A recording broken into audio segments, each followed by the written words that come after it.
सबसे पहले स्वयं को प्रणाम।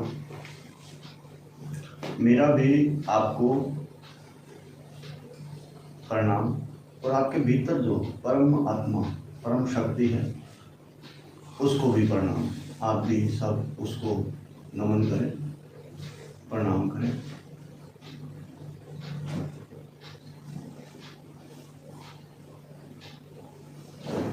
विषय तो जन्म है। जन्म कैसे दिया जाए? शुरुआत करूं। एक राजा ने एक मंदिर बनाया शीशे का। शाम को सब लोग चले गए। उसके बाद उसमें कुत्ता अंदर आ गया। कुत्ते ने देखा हर शीशे में चारों तरफ उसकी अपनी ही सूरत नजर आती है। भयभीत हुआ। जहां देखो हजारों कांच के शीशे, तो हजारों ही कुत्ते उसको नजर आए। भयभीत हुआ।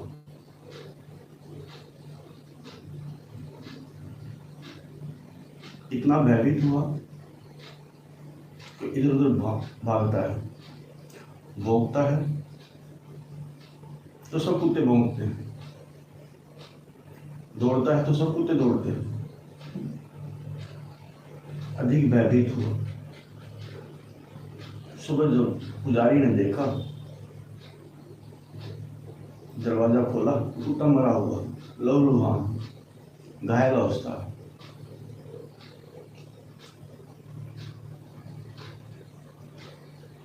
इतने कुत्तों के साथ लड़ाई, उसका भय, जबकि वहां कुछ भी था ही नहीं।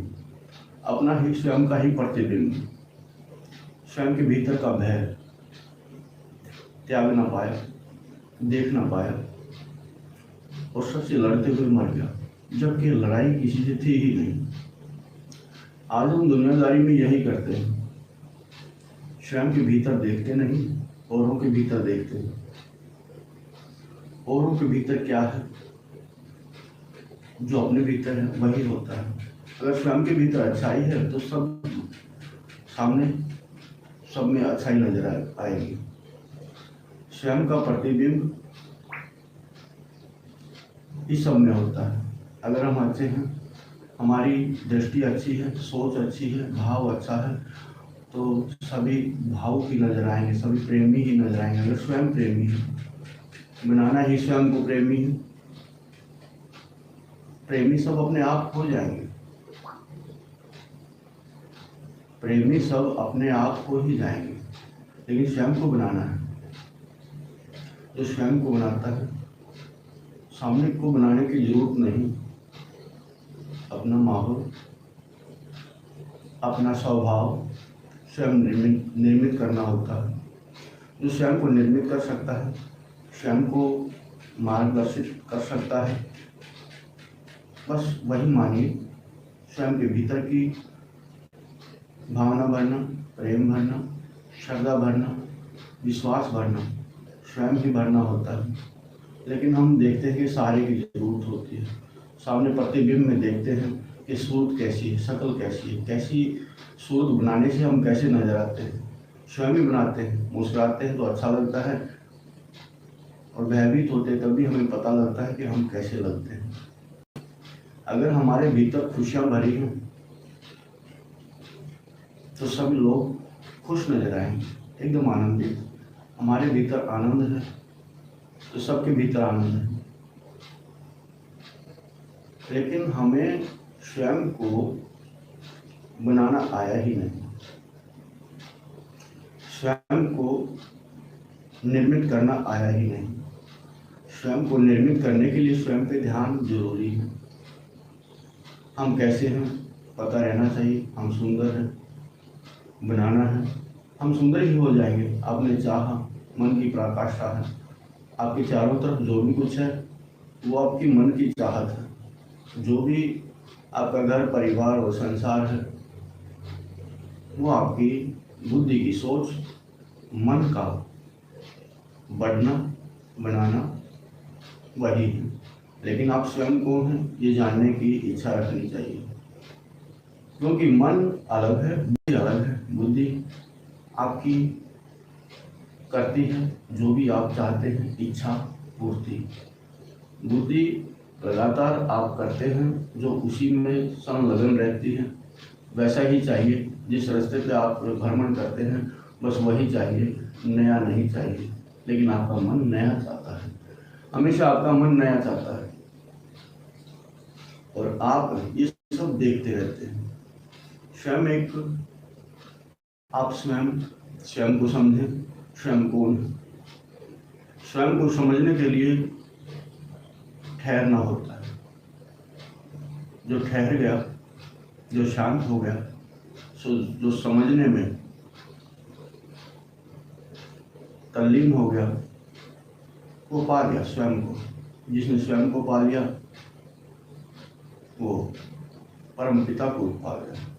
बहुत देर नहीं लगती, लेकिन अगर कोई दिखाए चांद को, उसकी उंगली को हम देखते रहते हैं, उसकी उंगली किस दिशा में, उसकी उंगली किस दिशा में।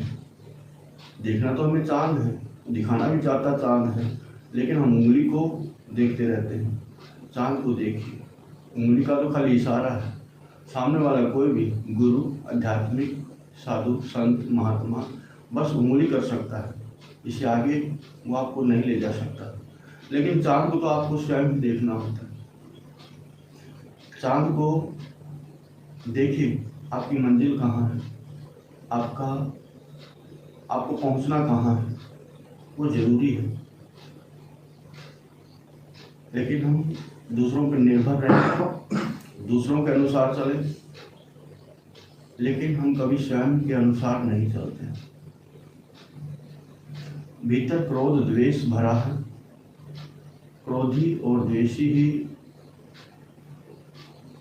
सामने हमें नजर आएंगे। लोभी आदमी समझता है सब मेरे धन के पीछे पड़े हैं, मुझे कंगाल करके छोड़ेंगे, इसीलिए सभी उसको क्रोधी नजर आते हैं, गलत नजर आते हैं। क्रोधी कहता है मेरे क्रोध के पीछे पड़े हैं, मुझे छेड़ते हैं, ये मुझे क्रोध दिलाते हैं, जबकि क्रोध हम स्वयं के भीतर है। क्रोधी कहता है कि ये मुझे क्रोध दिलाते हैं, मुझे छेड़ते हैं, जबकि जो सारी की सारी सुविधा आपके भीतर है, क्रोध ना करने की। अगर आपके भीतर क्रोध ना हो तो आप किसी के छेड़ने से आपको क्रोध नहीं होगा। भीतर क्या है, लोग भी अपने धन के चारों तरफ बैठा रहता है, ये मेरे धन के पीछे पड़े हैं, ये लूट लेंगे मुझे, ये कंगाल कर देंगे मुझे। इसीलिए अपने भीतर देखिए, अगर आपके भीतर प्रेम जाग गया है तो सामने वाले की नज़रों में आपको प्रेम छलकता नजर आएगा, उसकी दृष्टि से नजर आएगा कि हाँ रास्ता मिल गया है, सामने वाला प्रेमी। जो भी कुछ हमें चाहिए, हमें पहले भीतर बनाना होता है, निर्मित करना होता है, समझना होता है। जो समझ गया वो उस रास्ते पे पा गया। दिशा उल्टी है, दुनियादारी एक ही तरफ चलती है, भेड़ चाल हमें भी उसी दिशा में चलना है, लेकिन स्वयं का दम नहीं देखा, स्वयं का की समझ नहीं देखी, स्वयं निर्मित नहीं किया भीतर हमें पहुंचना क्या है, हमें पाना क्या है, भूख क्या है। भूख कौन जगाएगा, स्वयं ही जगानी पड़ती है, भूख जगानी पड़ती है। लेकिन हम तो बाजार में निकले, सुंदर पकवान देखे, मिठाइयाँ देखी, उसी के पीछे हो रही, हमें तो ये खानी है, ये खानी है, लेकिन उसका असर नहीं देखा, स्वभाव नहीं देखा। हमारे भीतर जाने के बाद ये क्या करेंगे। पकवान भी ऐसे ही, सामने वाले के विचार भी ऐसे ही। सामने वाले के विचार, किसी ने अगर गलत बोल दिया, क्रोध के वश, दोष और द्वेष के वश किसी ने बोल दिया, हमारे भीतर थे की भांति चूकते हैं।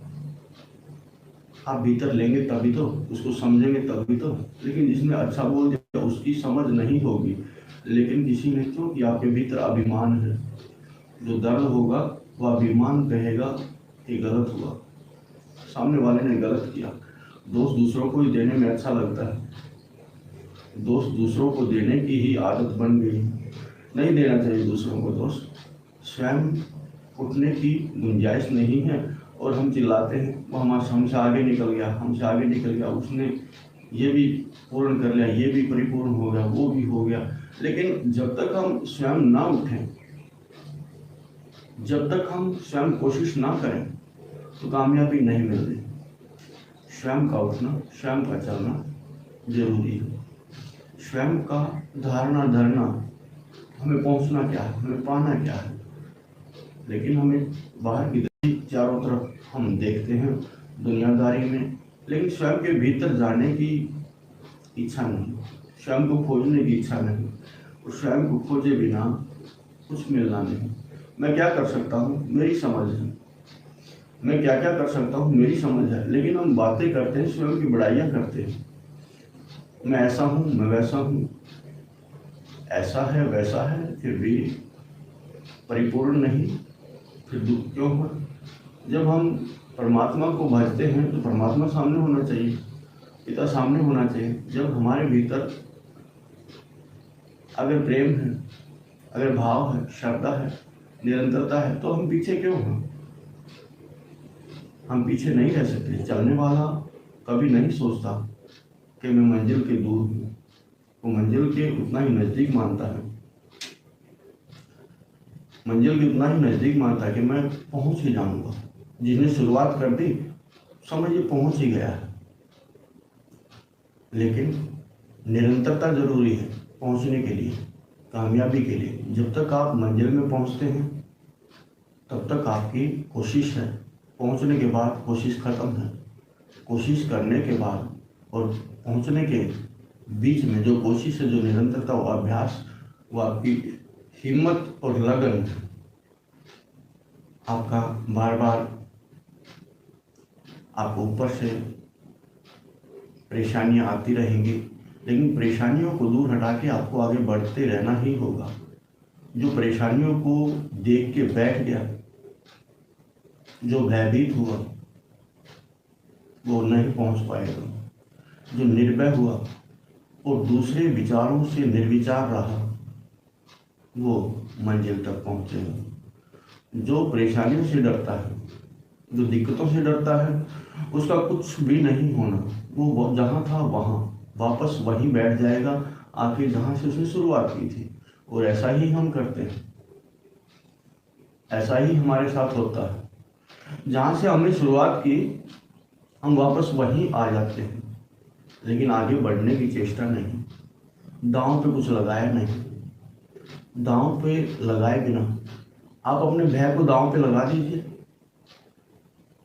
फिर देखिए आनंद ही आनंद।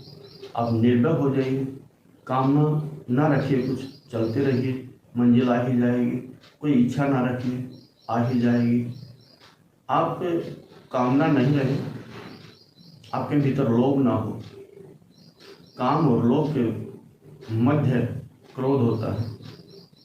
इच्छा पूरी ना हो तो क्रोध, लोभ पूरा ना हो तो क्रोध। दुनियादारी में हम देखते हैं कि अपनों को खोजते हैं हमेशा। मेले में गए, कहीं मेले में देखा कोई अपना मिल जाए, कोई अपना मिल जाए। अरे आपकी दृष्टि, आपका भाव ऐसा हो, मेले में जो भी कोई है सबके भीतर परम है, और परम जिसके भीतर है वो अपना है। जब आप परम से अगर मैत्री हो गई, परम को अपना लिया, परम ने हमें अपना लिया, संबंध बन गए, तो सबके भीतर ही तो परम है। प्यारे की कोई भी वस्तु अगर सामने होती है तो उस वस्तु से ही प्रेम होता है। लेकिन हम एक इंसान से प्रेम नहीं कर सकते, क्योंकि वो भी परमात्मा का है।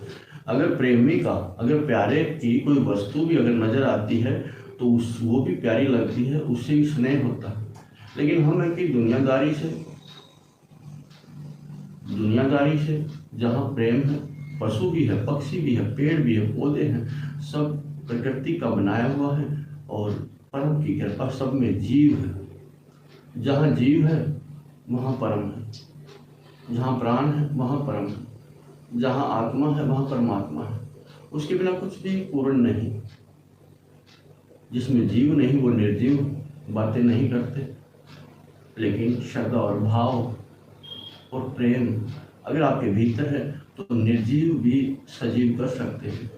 आत्मा के भीतर अगर आप किसी भी प्रकार से ईमानदारी आप किसी के साथ भी करते हैं, वफादारी किसी के साथ भी करते हैं, तो सामने से प्रतिक्रिया ईमानदारी की और वफादारी की ही होगी।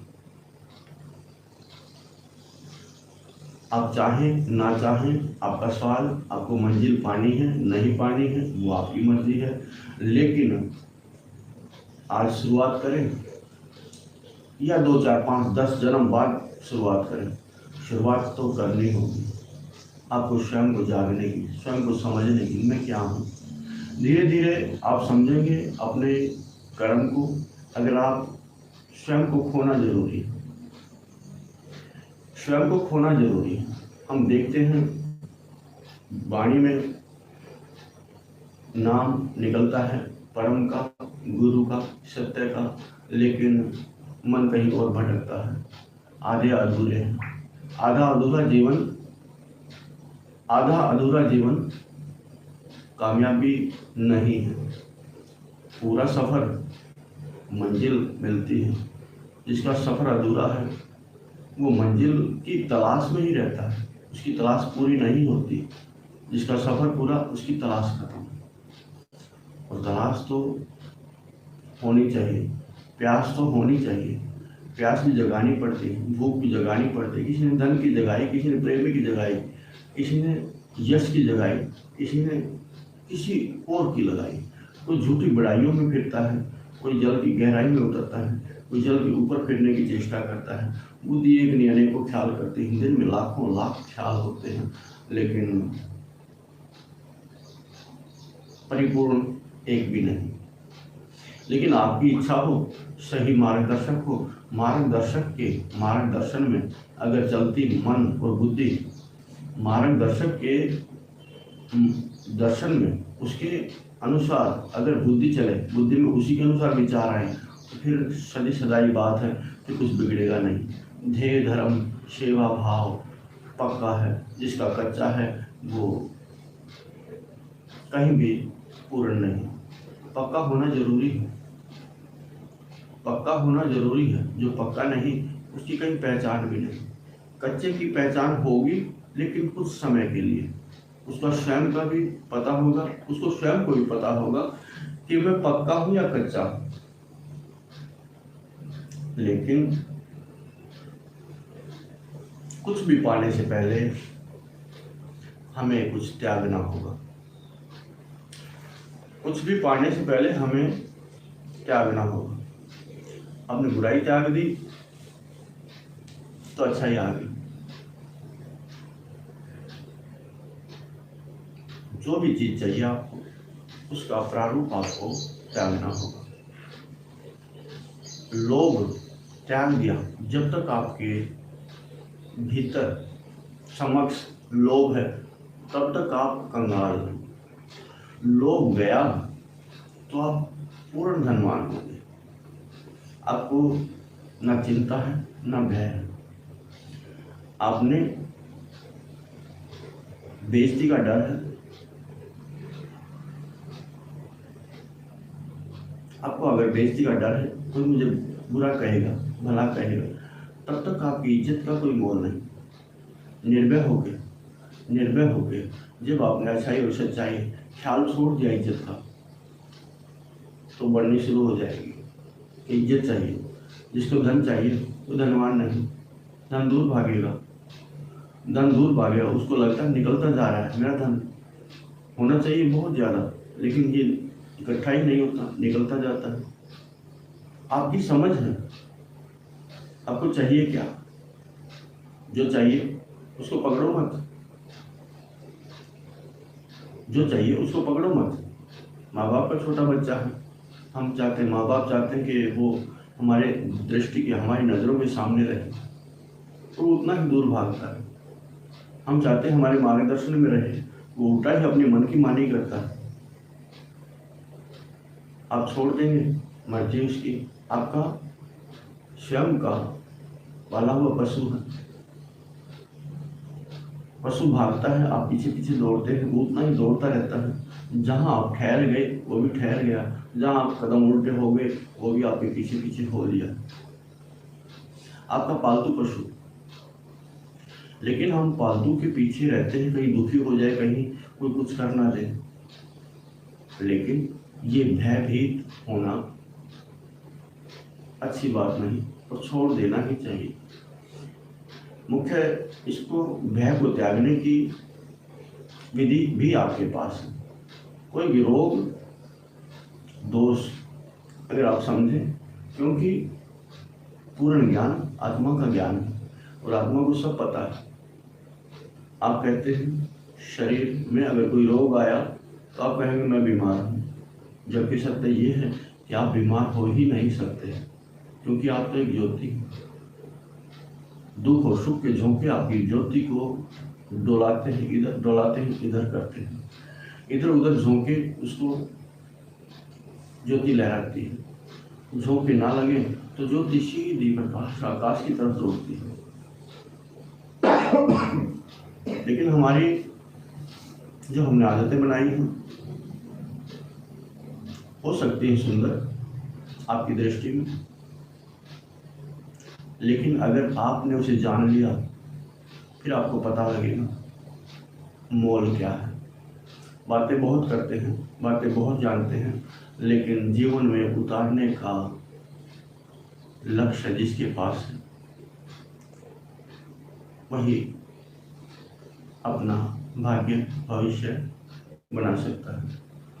रोज हम इंतजार करते हैं, रोज हम प्लानिंग करते हैं, ये काम करेंगे, ये काम करेंगे, लेकिन हम कर नहीं पाते, क्योंकि शुरुआत भी हमारी ढीली है। जिसकी शुरुआत मजबूत है, जिसके भीतर जज्बा है, करना है, संकल्प दृढ़ है, वो कर ही लेगा। और जिसने आज में शुरुआत नहीं की वो कभी नहीं कर पाएगा। जिसने शुरुआत आज में की, शुरुआत आज में ही होगी, चाहे आने वाला आज हो, जाने वाले में कुछ पा नहीं सकते। जो जाने वाला कल है वो भी आज से होकर गुजरा है। जाने वाले कल में आपने शुरुआत कर दी होती तो शुरुआत आपको मिली होती, आपकी गाड़ी आपको चलती मिलती, आपकी धारा बहती नजर आती, बहती हुई नजर आती, और बहुत सारा आपको संतुष्टि होती कि सफ़र मेरा कटा है।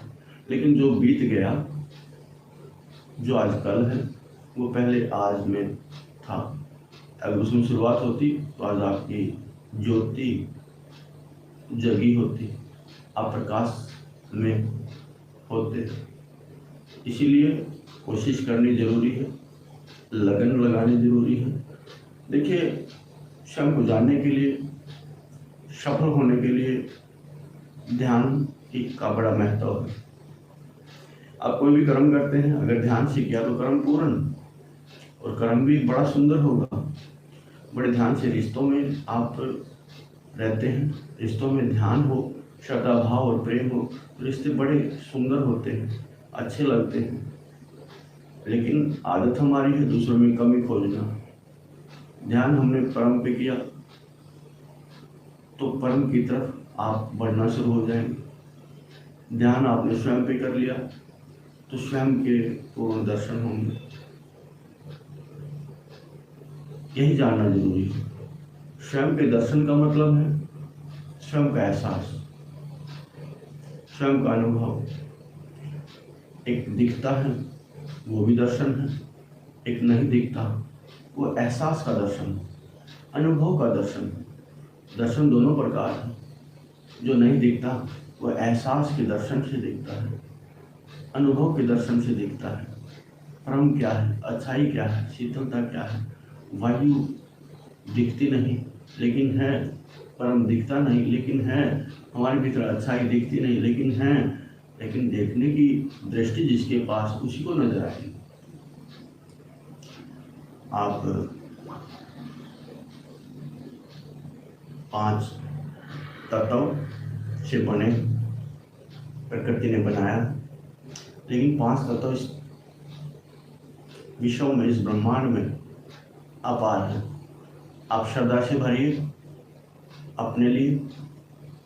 मेरा रिश्ता, मेरा अंश, मेरा कुल, मेरा वंश बड़ा सुंदर है। मरने की कला जान लीजिए। मरते समय भय नहीं होगा, विचलित नहीं होंगे। मर के देखना चाहिए, मरना भी चाहिए। जो जो चीज़ें बुराई की हैं, गलत हैं, अड़चन है, गलत तो वैसे कुछ भी नहीं है। एक सिक्का है, दो पहलू है। अच्छाई चली जाएगी, बुराई आ जाएगी, बुराई चली जाएगी, अच्छाई आ जाएगी। आपने भय छोड़ दिया, हिम्मत आ जाएगी। भय गया, हिम्मत आई, हिम्मत गई तो भय आया। एक पहलू गया तो दूसरा आया। लोभ गया, लोभ गया, धनवान हुए, धनवान, धन की चेष्टा गई। धन क्या चीज? धन क्या चीज? लोभ गया तो धन भी गया, और धन गया संपत्तिहीन हुए। संपत्तिहीन हुए, निर्भय हुए, और कुछ जाने का खतरा नहीं, और कुछ जाने का खतरा नहीं। चैन की नींद, चैन की नींद। अब निरंतर अग्रसर है किसी भी बात के लिए। कहाँ अग्रसर है? आपका ध्येय, आपका लक्ष्य, आपकी समझ होनी जरूरी है। आप कहाँ जा रहे हैं, क्या कर रहे हैं, क्या किया है, क्या करना है। ना कोई संकल्प है, न कोई सोच है, न समझ है, लेकिन आकार तो बनाना होगा। माँ भी जब उसके गर्भ में कोई संतान स्थायी होती है, उसके भी सपने हो जाते हैं। सोते समय भी सपने और जागते हुए भी सपने। क्या करना है, लेकिन वो उसी पे निर्भर है कि मुझे जन्म भी देना है, बड़ा भी करना है, वो मेरे काम आए, मैं उसके काम आऊँ। तो मैत्री भाव, कर्म का भाव, ये होना जरूरी है। अब आपको जाना कहाँ, जानना किसको हो, ये जरूरी है। अगर आप चाहें तो सबसे मूल्यवान आपके पास क्या है? सबसे मूल्यवान आपके पास ये शरीर है, जिसके द्वारा आप साधना कर सकते हैं, जिसके द्वारा आप सफर कर सकते हैं, जिसके द्वारा आप परम तक पहुंच सकते हैं। आप कहेंगे शरीर क्या है? ये शरीर एक किरदार है। जो आप काम करते हो किरदारी का कर्म है। जो शब्द बोलते हो के शब्द है, किरदार के स्वभाव के शब्द। असली शब्द आपके भीतर हैं, लेकिन बोलते नहीं। तो बोलने किसके लिए ये जानते नहीं, लेकिन समझ बैठे इस दुनिया में हमारा सब कुछ है और कहीं कुछ भी नहीं। एक ही दुनिया, एक ही भेद, एक ही धर्म, जो मिला उसी को इस्तेमाल किया, लेकिन नहीं। सिक्के का एक ही पहलू नजर आया, उसी को देखते हुए सत्य नजर आया। विश्वास किया, दुनियादारी ने कहा, आपने विश्वास किया। एक बच्चा जन्म लेता है, उसको नहीं पता होता उसका पिता कौन है। उसकी माँ ने कहा, बेटा तेरा पिता ये है, और सारी जिंदगी वो उसी विश्वास पे पूरी कर देता है।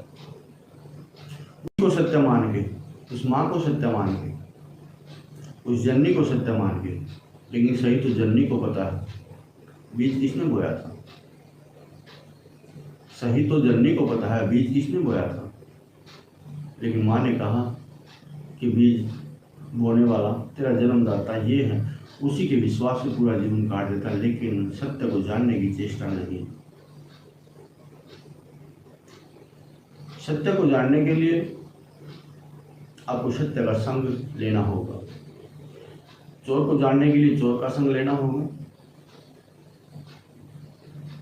आप जो भी बनना चाहते हैं, जो भी जानना चाहते हैं, उसका सानिध्य और संग तो लेना। अगर आप दुनियादारी को जानना चाहते दुनियादारी में घूमिए, मेला है मेले में फिरिए, लेकिन मेले में ही आपको अपना घर बना लिया है।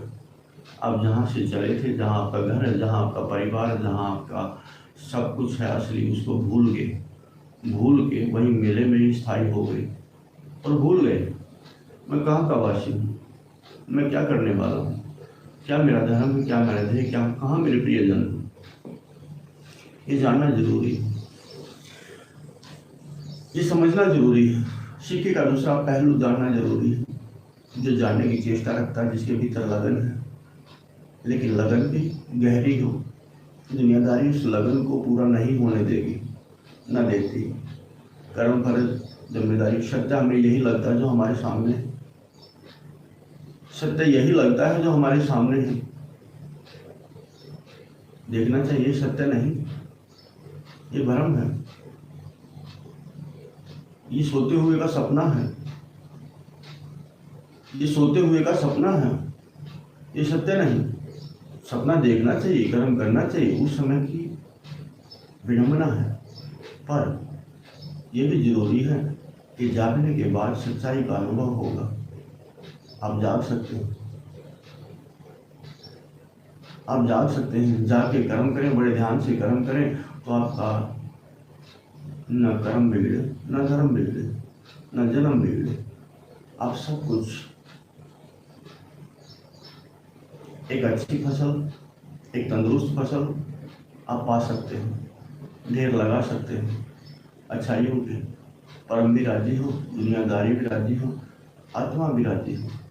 राजी होने के लिए ही आप आए हैं, लेकिन स्वयं का पता नहीं हम राजी हैं किस बात के लिए और कैसे हम राजी हो सकते हैं, आत्मा से कैसे मिल सकते हैं, ख्याल ही नहीं है। बस बुद्धि की इच्छाओं को पूरा करते करते सांझ हो गई और समय हो गया, चलो चले। बुद्धि की इच्छाओं को, मन को भटकते भटकते सांझ हो गई, चलो। लेकिन दुनियादारी में या भीतर संघर्ष तो करना होता, संकल्पित तो होना होगा, भूख जगानी होगी। जिसको भूख है, भोजन प्यारा लगेगा, अच्छा लगेगा, स्वादिष्ट लगेगा, बिना भूख के कुछ भी स्वाद नहीं। जब आपको भूख होगी परम की, उस ऊर्जा की, उस शक्ति की, उस समझदारी की, तो आपको पढ़ना होगा, बढ़ना होगा, जानना होगा। जानने के लिए तो आंखें खोलनी होंगी, लेकिन जो आंखें आपकी खुली हैं, इन आंखों से आप बाहर की दुनिया देख सकते हैं। जल की ऊपर परत देख सकते हैं, धरा की ऊपर परत देख सकते हैं, बादलों का ऊपर वाला जो नीचे झुका हुआ है वो छोड़ देख सकते हैं, उसके पार नहीं जा सकते। उसके पार जाने के लिए तो आपको ध्यान धरना होगा, जल के भीतर जाने के लिए तो आपको जल में उतरना होगा, कर्म पूरा होने के लिए आपको कर्म में उतरना होगा, ये जरूरी है। बच्चों के संग खेलते तो आप बच्चे होते हैं, बड़ों के संग बैठते तो आप बड़े होते हैं। वो बड़ापन कहाँ से आया, वो बचपन कहाँ से आया आपके भीतर, तो सब कुछ आपके भीतर है, लेकिन दबा पड़ा है, आपको पता ही नहीं, आप जानते ही नहीं। लेकिन बचपने के सामने, बचपन आपके सामने हो तभी आपका बचपन निकल के आता है, लेकिन बचपन सामने ना हो फिर आपका बचपना निकले तो मजा है, तो आपका मजा है।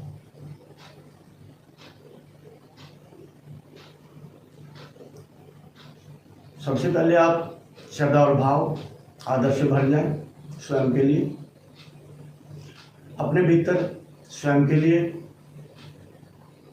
जागृति के लिए, जागरण के लिए संकल्पित हों। 5 तत्वों का मान बढ़ाएं, सम्मान बढ़ाएं। आपके चारों तरफ जो भी है, प्रकृति या परमात्मा, या आपके चारों तरफ जो आत्माएं अपना कर्म करने आई हैं, उनके प्रति अभाव, श्रद्धा और प्रेम से भर जाए। धरती माँ को नमन करें, भीतर मन ही मन प्रणाम करें। बड़ी धरणी एक जननी है, जो हमें जन्म दिया जिसने वो भी जननी है। एक ही प्रारूप, एक ही स्वरूप, जो आपके भीतर ऊर्जा बन के घूमती है, आपको चालित करती है, वो भी शक्ति है, वो भी, उसको भी नमन करें, प्रणाम करें। प्रथम धरती से आपका शरीर बना है, माटी से आपका शरीर बना है। ये शरीर और वो आप एक मान के देखें, क्योंकि आपने देखा होगा शमशान में जो राख पड़ी होती है वो क्या होती है, एक दिन मिट्टी बन जाती है। दूसरा कोई काम नहीं, माटी है, ये भी माटी है, वो भी माटी है, तो एक ही स्वरूप है। तो धरणी का स्वरूप बनाएं, धरणी को नमन करें। हे जननी, हे शक्ति, हे धरणी, मैं आपको नमन करते हैं, हम आपको नमन करते हैं, प्रणाम करते हैं। और हम आपका ख्याल रखें और आप हमारा ख्याल रखें। आप जानने की चेष्टा करें और वो भी अपना पूर्ण स्नेह आपके ऊपर बनाए रखें। उसके बाद अग्निदेव, अग्नि का स्वभाव है जो आपका ध्यान पूजन, जो भी आपके भीतर है, अगर आप सजे हुए हैं, समझे हुए हैं, आप अपना भाव बना सकते हैं, प्रेम बना सकते हैं। होना अलग चीज़ है, लेकिन हो जाना चाहिए। लेकिन प्रेम कब होगा, किसी से प्रेम कब होगा, जब आप उसकी विशालता को समझेंगे, जब उसकी सुंदर अच्छाई को समझेंगे, वो क्या कर सकता है उस बात को समझेंगे, और आपको उनसे बहुत लाभ है, तब आपके भीतर प्रेम श्रद्धा और भाव जागता है। वो आपके कितने काम आ सकता है, उसके बिना आपका गुजारा है या नहीं। अगर किसी के बिना अगर आपका गुजारा हो सकता है, मन पकड़ लेता है, इसके बिना तो मैं जी नहीं सकता, उसको प्रेम का नाम देंगे, उसको प्रेम का नाम देंगे। वो प्रेम भिन्न है, एक स्वार्थी प्रेम है, लेकिन प्रेम का होना तो उसकी अच्छाई सच्चाई, जो दूसरों के प्रति भी सेवा भाव में संलग्न रहता है, ध्यान रखता है, जो स्वयं करता है, उसके प्रति श्रद्धा भाव जगाना बहुत जरूरी है। अग्निदेव का स्वभाव है जलाना, लेकिन सदी हुई ज्योति हो, आप चाहें तो ज्योति भी बन जाए उजाले के लिए। हर चीज गुरुत्वाकर्षण बल के कारण ऊपर से नीचे आती है, लेकिन एक अग्नि का स्वभाव है नीचे से ऊपर चलना। आपके भीतर की ऊर्जा आपको आपके सही स्थान पे ले जा सकती है। आपके भीतर की अग्नि आपको सही स्थान पे ले जा सकती है। जहाँ महादेव जी का तीसरा नेत्र है, वहाँ पे आपका स्थान है, वो आज्ञा है। अगर वहाँ आप विराजमान हो जाएं, अगर वहाँ आप विराजमान हैं, तो आपके फैसले बहुत हद तक सही होंगे। आप अपने कार्य करने में, कर्म करने में सक्षम होंगे, सही दिशा को खोज पाने में सक्षम होंगे, सही और गलत का भेद कर पाएंगे। वहाँ बैठना, वहाँ तक पहुँचना आपकी ऊर्जा शक्ति। अग्निदेव से नमन करें, प्रणाम करें, अग्निदेव का मान बढ़ाएं। जिसका आप मान बढ़ा देंगे वो भी चेष्टा करेगा आपका मान बढ़ाने की। हे अग्निदेव, मेरे भीतर जो बुराइयाँ हैं, आलस्य है, रोग दोष है, जो गलत है, जो अड़चन है, उसको हटा दें, उसको स्वाह करें, और मेरे भीतर ज्योति स्वरूप बन के प्रकाशमान हो जाए।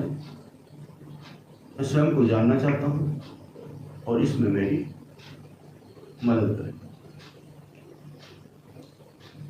उसके बाद जल, भीतर और बाहर।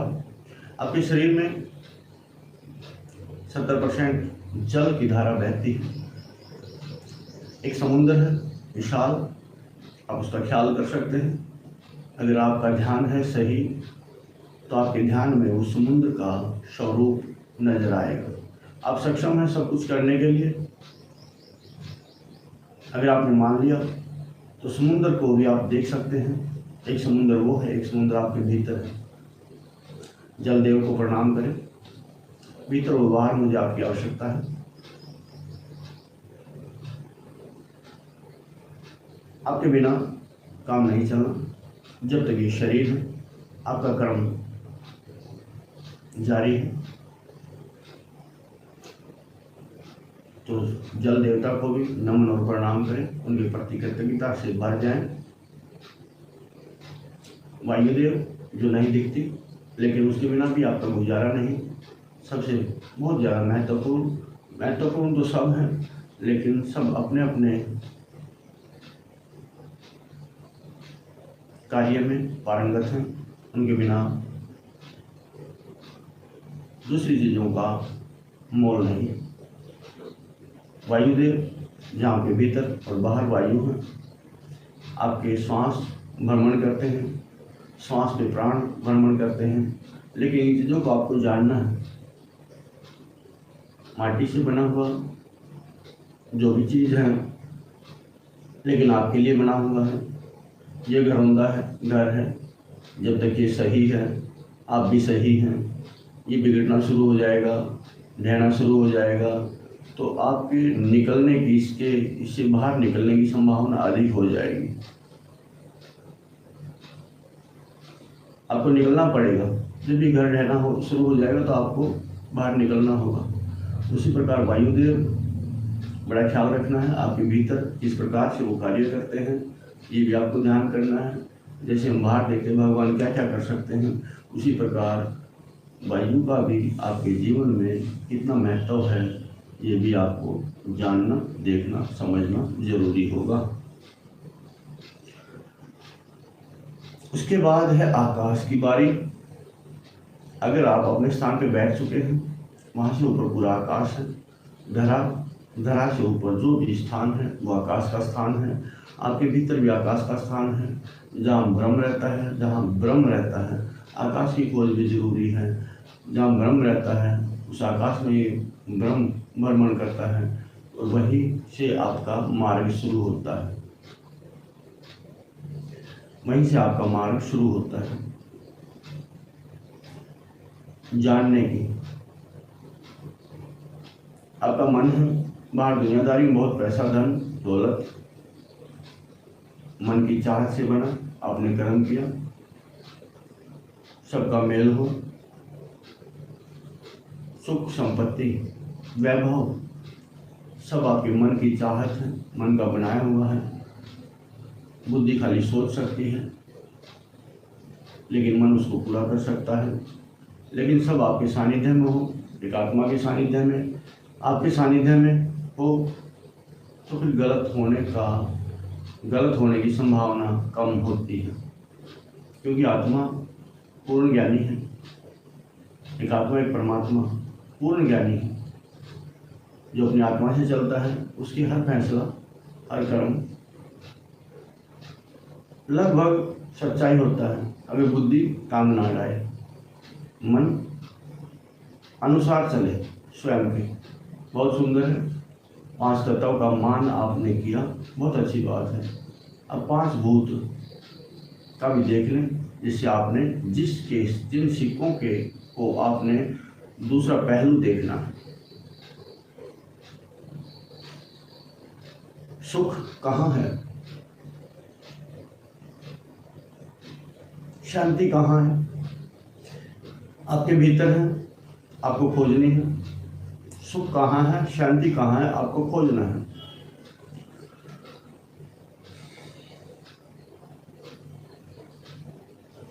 जहाँ बेचैनी है, जहाँ सुख नहीं, जहाँ चैन नहीं, जहाँ बेचैनी है, वहाँ इच्छाओं की या कामनाओं की पूर्ति ना होना है। दुख भी उसी से जन्म लेता है। कामना कोई भी काम, इच्छा की पूर्ति करना, लगन लगाना। काम के संग क्रोध भी होता है, लोभ भी होता है, और अहंकार भी होता है। यहाँ आपको जरूरी है, बहुत बड़ी हिम्मत की आवश्यकता है, क्योंकि सामने अगर कई चीज़ें हैं, कई दुश्मन होंगे, तो आप नहीं लड़ पाएंगे, हार जाएंगे। इच्छा पूर्ति ना हो, आपको क्रोध होगा। दुनियादारी में कोई भी काम हो, इच्छा जाग जाए, पूरी ना हो, क्रोध भी होगा और अहंकार बैठने नहीं देगा, लगातार पंप मारता रहेगा, कर ये काम, कर ये काम होना चाहिए, ये काम कर होना चाहिए, वो चैन से नहीं बैठेगा। तो जिसकी कामना नहीं, जिसकी इच्छा नहीं, पूरी होनी चाहिए, लेकिन सही, जिसे लाभ हो प्रकृति का, जिसको आनंद आए परमात्मा, जिस परमात्मा को भी उस चीज़ में आनंद हो, अनुभव हो, स्वयं आत्मा को भी अनुभव हो। लेकिन यहाँ तो बुद्धि की इच्छाएं हैं जो बस अपने तक सीमित हैं, बस थोड़े समय के लिए, छोटे सुखों के लिए अपनी इच्छाएं बुद्धि रखती हैं। लेकिन आत्मा ऐसा सुख चाहती है लंबे समय तक हो, जो पूर्ण हो, जो अधूरा ना हो। सबसे पहले काम, क्रोध, इच्छा पूरी नहीं तो क्रोध जागेगा, लोभ पूरा नहीं हुआ तो क्रोध जागेगा। इसको भी आप दूसरे पहलू में बदलें, क्रोध ना हो, उसके बाद शांति हो, इच्छा ना हो तो आपको सुख हो, चैन हो, शांति आपके भीतर हो। लोभ किस चीज का करना चाहिए, लोभ करना चाहिए, लेकिन किसका? सत्य का। लोभ करना चाहिए लेकिन किसका? सत्य का। आज तक हम लोभ करते आए हैं गलत चीजों का, जो हमारे काम के नहीं, जो एक ना एक दिन बिगड़ ही जानी। लेकिन हम लोग ऐसा हो कि जो बिगड़ना ही नहीं, जो बिगड़ना ही नहीं। लोभ ऐसी चीज का हो, न धन का हो, न यश का हो, न मान और सम्मान का हो। ये सब बिगाड़ने वाली चीजें हैं, बिगड़ने वाली भी चीजें हैं, बिगाड़ने वाली भी चीजें हैं। आप मानते मेरा बिगड़ गया, किसी ने मान सम्मान नहीं किया, आपके अहंकार को ठेस लगती है, किसी ने मेरा मान सम्मान नहीं किया, जो बचा हुआ आपके पास वो भी बिगड़ गया, उसमें भी जहर मिल गया। किसी ने मान गिरा दिया तो आपके भीतर का जितना आप चढ़े थे सारा मान गिर गया। आपको लगेगा जैसे मैं धरती पे धड़ाम से आ गया। उस बात से भी आप बचें। लोभ ऐसा हो जो सही हो। मोह करें, अगर आपको दुनियादारी से, अपनों से अगर मोह हो गया, स्वयं से मोह हो गया, तो स्वयं को सुंदर से सुंदर बनाने की चेष्टा करेगा। लीपा पोती, अच्छा श्रृंगार, लेकिन भीतर उजाला नहीं, बाहर सोने चांदी की चमक और दमक हो, क्या लाभ? भीतर उजाला नहीं, भीतर गुंजाइश नहीं चलने की, लेकिन बुरा भर के कंधे पे हो धन का, क्या लाभ? असली धन क्या है वो जरूरी है। मोह ऐसे से हो, आपको आत्मा से हो जाए, आत्मा के भीतर परमात्मा हो, आपको पता लग जाए परमात्मा भीतर खोजना है। लेकिन खोजना है, लेकिन उसका एहसास, अनुभव दार्शनिक है, जानना जरूरी है। आपको पता लगेगा सामने वाला, उसके चेहरे पे, उसके शरीर, हर चीज पुलकित है, आनंदित है कि हाँ सही, बुद्धि का आनंद है, मन का आनंद है, यह आत्मा का आनंद है। आप उस चीज का अनुभव कर सकते हैं, एहसास कर सकते हैं, लेकिन उस दिशा में आपको आगे बढ़ना है जहाँ परमात्मा है, जिसमें परमात्मा समाया है, जो आत्मा में परमात्मा समाया। तो आपको मोह हो जाए उसमें, तो सभी कुछ अच्छा लगने लगे। जब आपको सब सुंदर लगने लगे, आपके अपने बच्चे नहीं, सब सुंदर लगने लगे, खाली आपके बच्चे नहीं। आज तो हम अपने बच्चों से ही मोह हुआ है, वही अच्छे लगते हैं। सारी दुनिया में उनसे सुंदर कोई नजर नहीं आता, उनसे अच्छा कोई लगता नहीं। बस यही एक कारण, यही एक कारण है कि हमें मोह है, लेकिन सीमित। वो आपका मोह असीमित हो जाए। सारी दुनिया हम देखते हैं, क्या देखते हैं औरों में? सबसे पहले हमारे भीतर दोष है, सबसे पहले हम दोष ही खोजेंगे। अगर हमारे भीतर दोष नहीं, अच्छे गुण हैं, सबके भीतर अच्छे गुण, उसमें दोष पड़े रहें, कोई फर्क नहीं पड़ता, लेकिन उसकी अच्छी गुणवत्ता ही हमें नजर आएगी। अगर आपके भीतर गुणवत्ता है, अगर आपके भीतर दोष, क्रोध है, तो सामने वाले के भीतर क्रोध ही नजर आएगा। तो स्वयं की सफाई करें, बेहतर होगा। और सुंदरता की बात है, कहें तो एक माँ एक दूसरी माँ को अपने बेटे का भोजन दे के गई कि मैं कहीं जा रही हूँ और मेरे बेटे का ये भोजन पहुँचा देना। अब दूसरी माँ ने कहा कि मैं तेरे बेटे को जानती नहीं, मैं कैसे पहचानूंगी? क्यों बच्चे खेलते हैं ना, उनमें जो भी सबसे सुंदर बच्चा हो उसको ये भोजन दे देना। अब दूसरी माँ गई और भोजन दे आई। अब आके भोजन देने वाली माँ ने पूछा कि मेरे बेटे को भोजन दिया है? लेकिन मेरा बेटा तो आके शिकायत करता, मैं भूखा हूँ, मुझे भोजन मिला नहीं।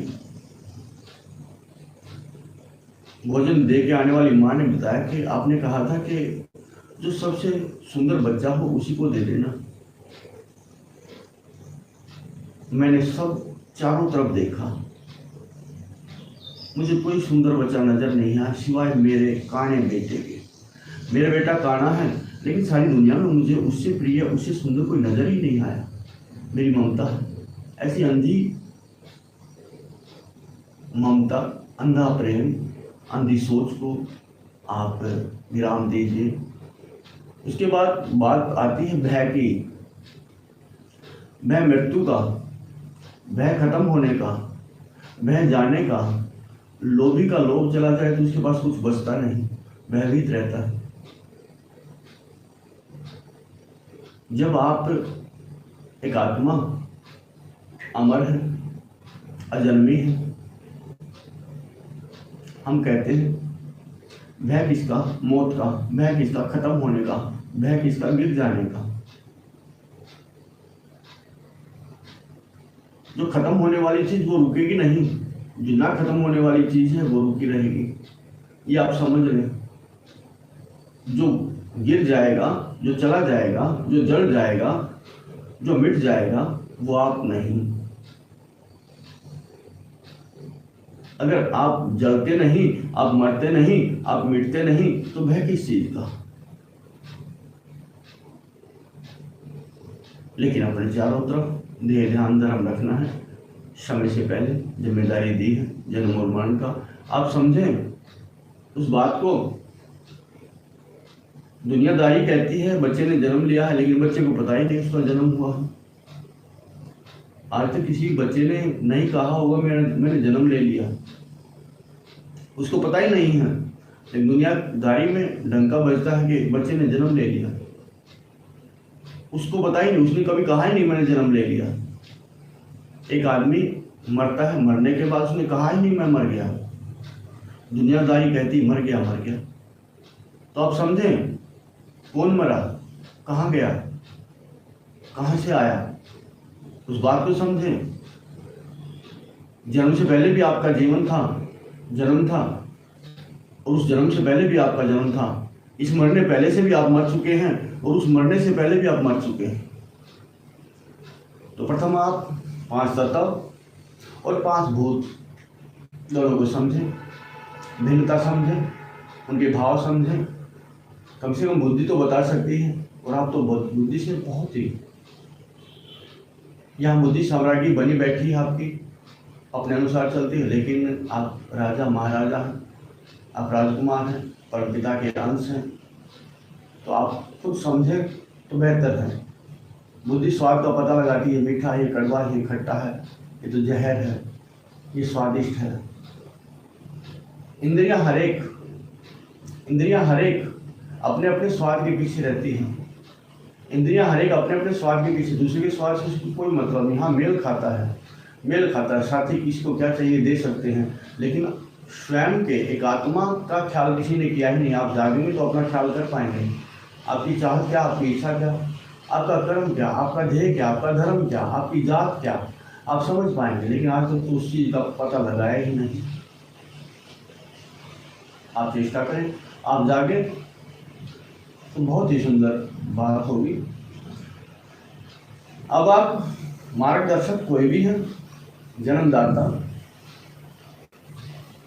गुरु, सिद्ध पुरुष, जो आपको शिक्षित करता है, जिसकी शिक्षा से आप आनंदित होते हैं, उस शिक्षाविद के प्रति नमन कीजिए, उनको अपना बनाइए। अगर आप ठीक अपनी आज्ञा में बैठे, जहाँ आपका तीसरा नेत्र वहाँ पे बैठे हैं, तो आपको भीतर के नेत्र, आपको सब कुछ जो भी बातें चलती हैं वो सब कुछ आपको नजर आएगा। क्षेत्रीय कोई भी लोकगीत होता है, कोई कथा होती है, इंसान बह जाते हैं। कोई कथावाचक है, अपनी कथा से इतना निरुत्तर कर देता है कि लोग वो जो वाणी, जो शब्द बोलते हैं, उनके सामने आंख बंद करके वही दृश्य दृष्टांत होता है। आप भी देखें, आप जो चाहें, जहां पहुंचना चाहें वहां पहुंच ही जाए, देर नहीं लगती। आपके भीतर वो सक्षमता है, आपके भीतर वो गुणवत्ता है। आप दोनों हाथ जोड़ लें, अपने ख्याल में, अपने ध्यान में अपने गुरु का आह्वान करें। आकाश में आप स्वयं हो, ये शरीर आपका है, लेकिन आप शरीर नहीं हैं। आपका स्थान आकाश में है, अपना सिंहासन है, अपनी दुनिया है, सब कुछ आपका अपना है। वहां बैठ के आप कोई भी साधना आप कर सकते हैं। अगर आप स्वयं वहां हैं तो गुरु का आह्वान करें। जो गुरु है 3 बार उच्चारण करेंगे, आप मेरे संग करेंगे, लेकिन सामने आपको गुरु सामने होना चाहिए।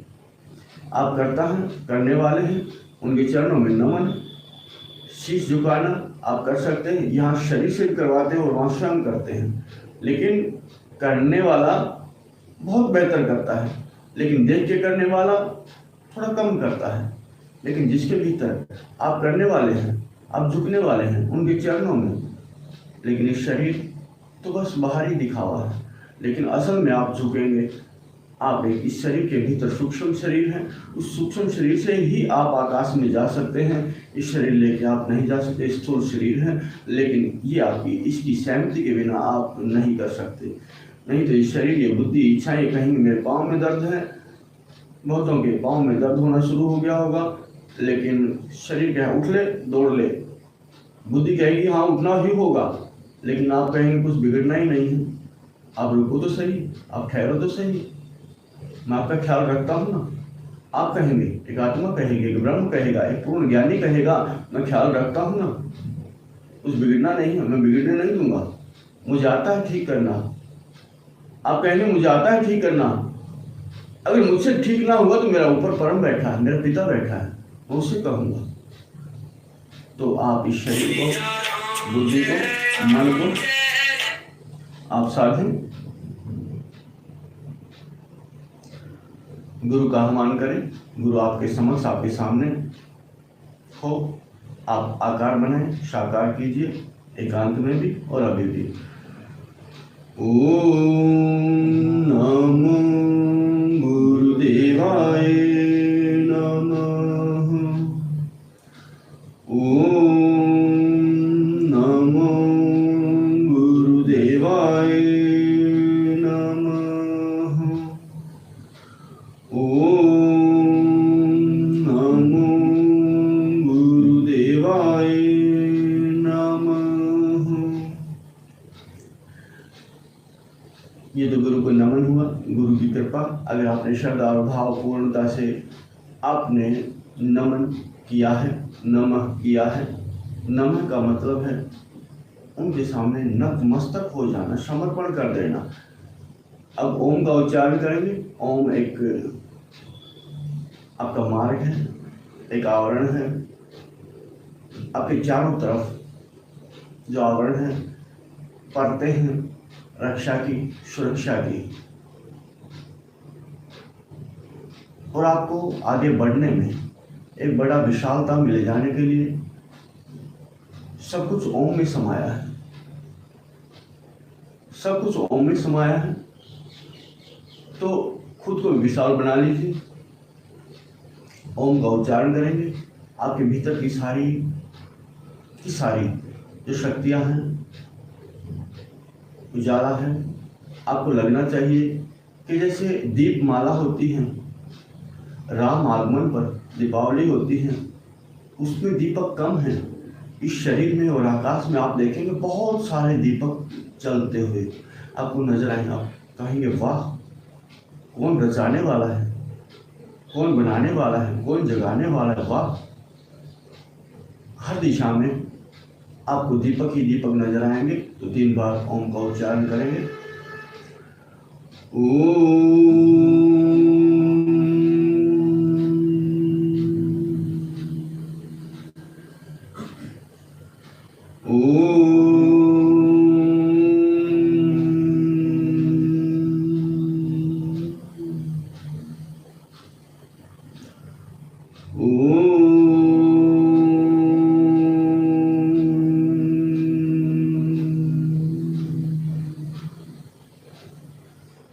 आप देखेंगे समुद्र में कोई चीज शुरुआत करती है, लहर उठती है।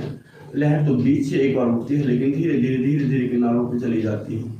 और जो भी अगर कोई चीज, कोई वस्तु अगर उसमें पड़ी है तो वो भी किनारे पे लग जाती है। लेकिन उसके बाद जब लहर खत्म होती है तो फिर से समुद्र शांत होता है।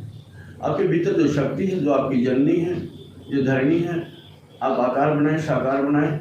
जो आपके भीतर ऊर्जा है उसको नमन करें, उसका आकार बनाएं, महामाई का आह्वान करें, जो आपको भीतर आपको चालित रखती है, जो ऊर्जा निरंतर आपके भीतर बनती रहती है। आप कर्म करने में सक्षम हैं, उस महामाई का आह्वान करेंगे। माँ धरणी, जननी, शक्ति स्वरूप एक ही है। तो माँ का उच्चारण करेंगे।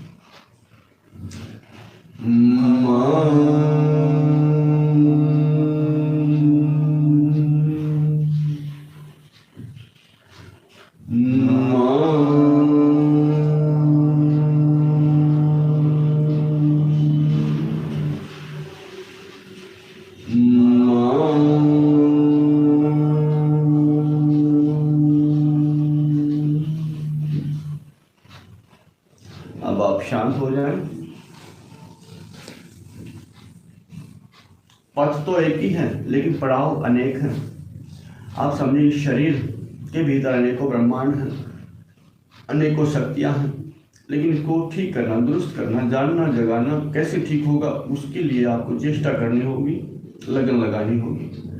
उसके लिए धीरे धीरे आपको समझना होगा शरीर की क्या क्या खूबियां हैं। आज तक आपको पता ही नहीं इसके भीतर क्या क्या है। हाड़ मांस का शरीर मानते हैं लेकिन हाड़ मांस का शरीर नहीं है।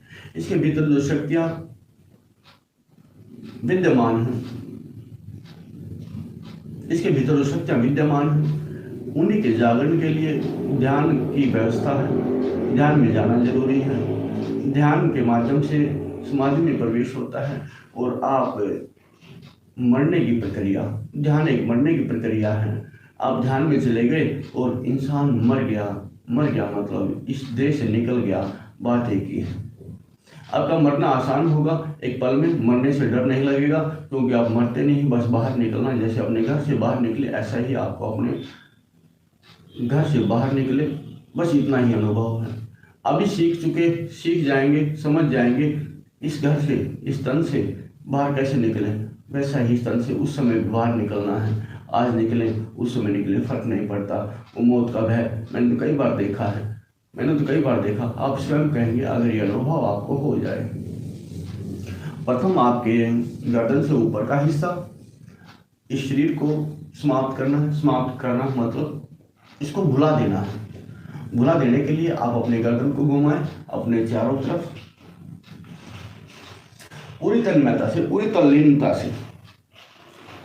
इस शरीर आपका है। आप पकड़ के, जैसे एक बहुत ही सदा हुआ डॉक्टर वैद्य अपने मरीज का इलाज करता है, उसका ध्येय धर्म, उसका जीवन वही कि ठीक हो जाए, उसी प्रकार अब अपनी गर्दन से आपको धीरे धीरे अनुभव होगा कि जो गर्दन से ऊपर जो मेरी आंखें मुझे अनुभव नहीं, आपका सूर्य में प्रकाश, आकाश में आपका सूर्य आपका निकल चुका है, उसके प्रकाश में आप प्रकाशमान हैं। आपकी जो सुनने की शक्ति थी आप सुन सकते हैं, बल खाली वहाँ पे कुछ घंटियों की आवाज़ आपको अनुभव होगी। बड़ा ध्यान देंगे अपने कानों पे, तो उस वहाँ पे घंटियों की आवाज़ जो हमें सुनाई देगी। आंखों पे ध्यान देंगे तो आंखों पे ब्रह्मांड नजर आएगा, सूर्य नजर आएगा, उसके प्रकाश में आप स्नान करते नजर आएंगे। आपकी वाणी आपको लगेगी वाणी है ही नहीं, और गर्दन से ऊपर का हिस्सा मानो के पारदर्शी है ही नहीं। जो इंद्रियां थी, इंद्रियों को भूल जाना, भुला देना, वो चीज़ें जरूरी है, कार्य करता रहेगा कोई भी काम, कोई भी बात, लेकिन गर्दन से ऊपर का हिस्सा आपको अनुभव होना चाहिए कि है ही नहीं, ना कोई दर्द ना कोई पीड़ा है। अब आप दूसरी तरफ घुमा लें,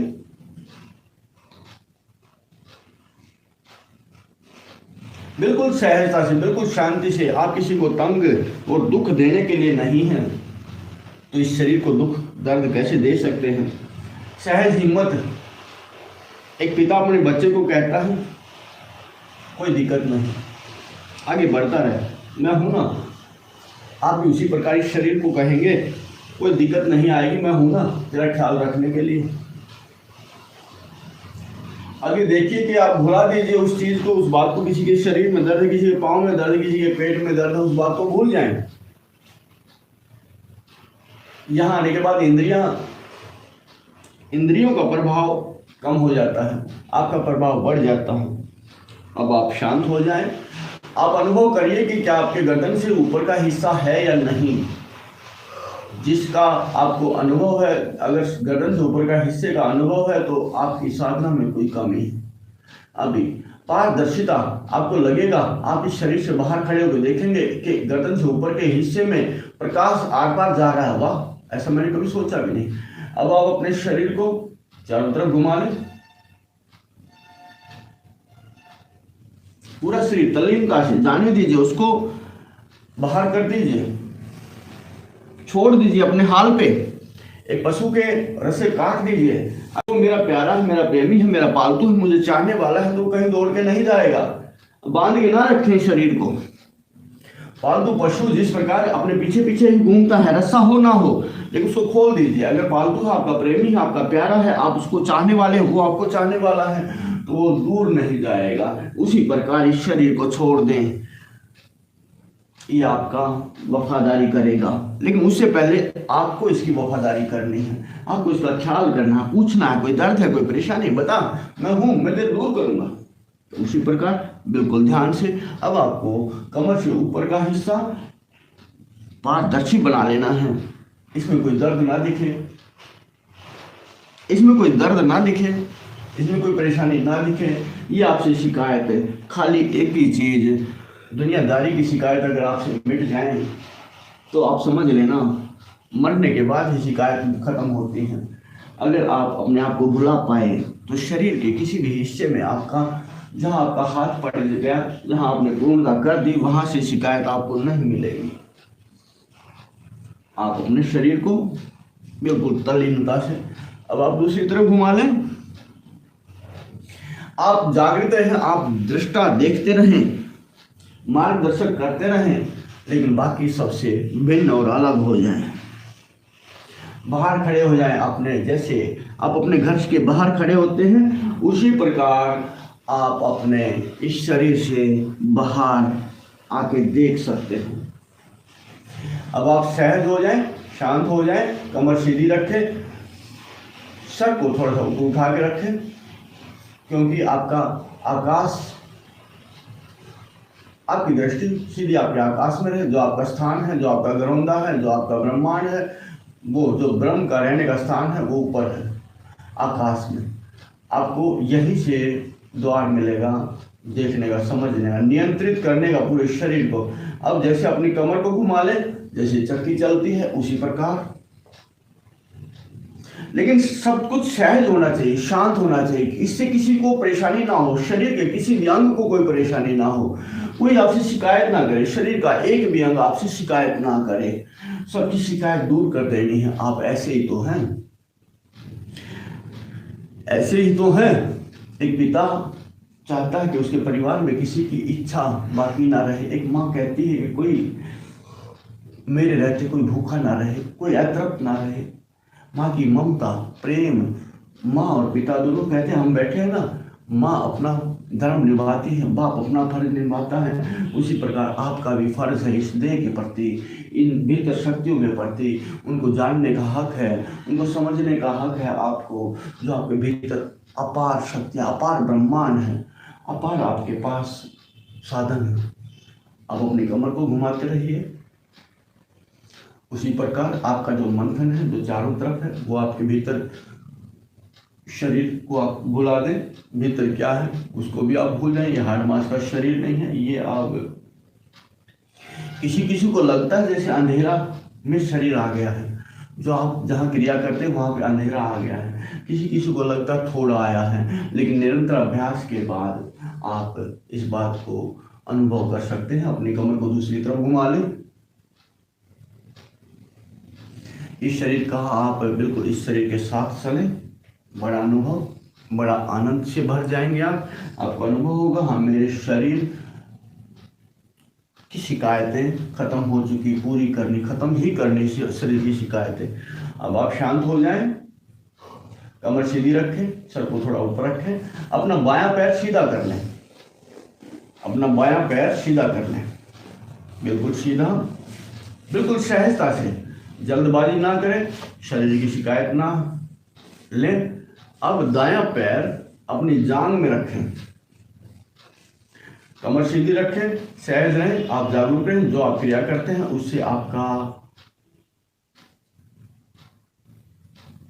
बहुत सारे रोगों का निवारण होगा, आपका स्वयं का जागरण होगा। शरीर को समझें, दोनों हाथ सीधे करें और अपने पांव को पकड़ें। इस प्रकार अपने पांव को पकड़े, पांव को मोड़े नहीं और पांव को ऊपर से थोड़ा सा अपनी तरफ खींचे। आपको देखिए किस किस के कानों में गुंजायमान ध्वनि है, घंटियों की बजने की आवाज़ है। आपके कान स्वयं बताएंगे घंटी तो आने लगी, बहुत अच्छी बात है। ये घंटी कहाँ से, पहले तो नहीं आती थी, अब आई है। लेकिन आपकी एकाग्रता, आपकी शांति, आपकी सहजता में सब कुछ सुनाई देगा। लेकिन बातों का, विचारों का, स्वार्थ का या दर्द का शोर जहाँ होगा वहाँ शांति की ध्वनि नजर नहीं आएगी। थोड़ा सा पकड़ के खींचे, आपको लगेगा कि पाँव में आपको बहुत दर्द है, पाँव कहेगा नहीं, बुद्धि कहेगी छोड़ो, लेकिन आप कहेगा तुझे नहीं पता, मुझे पता है। आप कहेंगे क्योंकि आत्मा पूर्ण ज्ञानवान है, आत्मा को सब पता है। आत्मा जितनी सुंदर है, जितनी अच्छी है, आत्मा परमात्मा का अंश है, अच्छा करना ही उसका धर्म है। तो इस शरीर को थोड़ा सा पाँव से पकड़ के खींचते रहें। ऊर्जा, आपको लगे कि दर्द है, लेकिन दर्द नहीं, वो ऊर्जा है, वो आपको लेके चलना, आपकी इच्छा शक्ति हो। जैसे आप किसी भी चीज़ को पंपिंग करके एक मंजिल से दूसरी मंजिल को, जल को या किसी आदमी को, किसी भी वस्तु को आप लेके जाते हैं, उसी प्रकार इस शरीर के भीतर पंपिंग करके धीरे धीरे आपको पता लगना चाहिए कि इसकी ऊर्जा कहाँ बढ़ती, कहाँ चढ़ती है। इसकी ऊर्जा से आपका आधा शरीर, आपका एक पाँव, बायां भाग, पूरा शरीर ऊर्जा से भर जाएगा। हर एक नस चालित हो जाएगी आपकी। इसमें पूरे शरीर में 72,000 नाड़ियां हैं और आधे शरीर में 36,000 नाड़ियां हैं। सारी आपको चालित करनी है और आप बड़े धैर्य और बड़े ध्यान से, बड़े समझ के आप ये क्रिया करें। शरीर में पूरे 3 नाड़ियां, 3 नाड़ियों से सभी नाड़ियां जुड़ी हुई हैं। रीढ़ की हड्डी के नीचे एक नाड़ी है, मुख्य सुषुम्ना, उसके बाएं तरफ है नाड़ी एड़ा। उस नाड़ी से आपके आधे शरीर की कनेक्टिविटी है, आधे शरीर की नसों की, वो नाड़ी भी जगानी है, ऊर्जा से भर जानी है। अब आप, अगर आपको पता लगे जहां आपने पाँव को पकड़ा हुआ है हाथों से, वहां से आप उन भुला पाएं। आपकी आंखें बंद रहें लेकिन भीतर खुली रहें, आपके आकाश में खुली रहें। आपको पता रहे कि हाँ, जो हिस्सा मैंने पकड़ रखा वो धीरे धीरे ऊर्जा ऊपर की तरफ बढ़ती हुई, धीरे धीरे ऊर्जा ऊपर की तरफ बढ़ती हुई, जहां से ऊर्जा निकल आई, जहां अग्नि थी वहां तो गर्म है, लपट भी है, लेकिन जहां अग्नि शांत हो गई वहां तो राख का ढेर बनता चला गया। जहां लपट खत्म हुई, अग्नि शांत हुई, वहां राख का ढेर बनता चला गया। तो उसी प्रकार राख तो नहीं कहूंगा, लेकिन वो सहज और शांत हो चुकी, जैसा वातावरण उसी के अनुसार उसका स्वभाव रहेगा। तो ऊर्जा पाँव से लेके, आपको दर्द लगेगा लेकिन ऊर्जा धीरे धीरे ऊपर चढ़ानी है, नीचे से ऊपर कमर। एक चीज और ध्यान रखें आप, जो एड़ा नाड़ी है, आपके शरीर में 9 इंद्रियां हैं, 2 कान, 2 नाक, 2 आंखें, 1 मुंह, 7 2 जननेंद्रियां नीचे हैं।